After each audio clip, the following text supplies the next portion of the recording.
ఈ ప్రజల ఆకాంక్షను తొక్కిపెట్టినటువంటి కాసు బ్రహ్మానందరెడ్డి అనేటువంటి దుర్మార్గుడు, అతని పేరు మీద ఇక్కడ నేషనల్ పార్క్ ఉండడం ఇది తెలంగాణ జాతిని అవమానించడమే తప్ప ఇంకొకటి కాదు.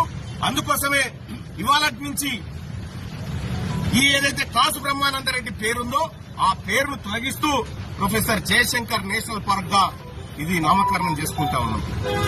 అయితే ఇక్కడ ప్రభుత్వాన్ని పేరు మార్చుడు కాడ మేమేం డిమాండ్ చేస్తలేం గానీ ఆ నరరూప రాక్షసుని విగ్రహాన్ని అక్కడి నుంచి తొలగించి అక్కడ ప్రొఫెసర్ జయశంకర్ సార్ విగ్రహాన్ని మీరు పెట్టండి అని చెప్పి చెప్తా ఉన్నాం.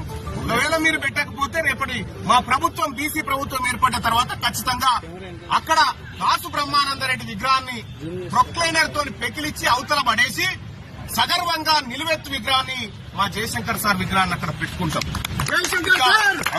ఒక్కటే కాదు, ఇంకా చాలా పార్కుల పేర్లు, చాలా హాస్పిటళ్ల పేర్లు కూడా వాళ్ళ పేర్లతో ఉన్నాయి. ఎట్టి పరిస్థితిలో ఈ తెలంగాణ విధాన ప్రత్యేక రాష్ట్రాన్ని అవమానించినటువంటి వ్యక్తుల పేర్లు ఉండడానికి వీల్లేదు.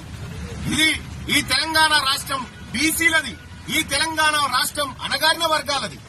కాబట్టి ఎస్సీ ఎస్టీ బీసీల మందరం కూడా ఈ తెలంగాణ రాష్ట్రంలో మా ఉనికిని సాటుకోవడం కోసం, మా ఉనికిని నిలబెట్టుకోవడం కోసం ఈ కార్యక్రమాలన్నీ చేపడతా ఉన్నాం.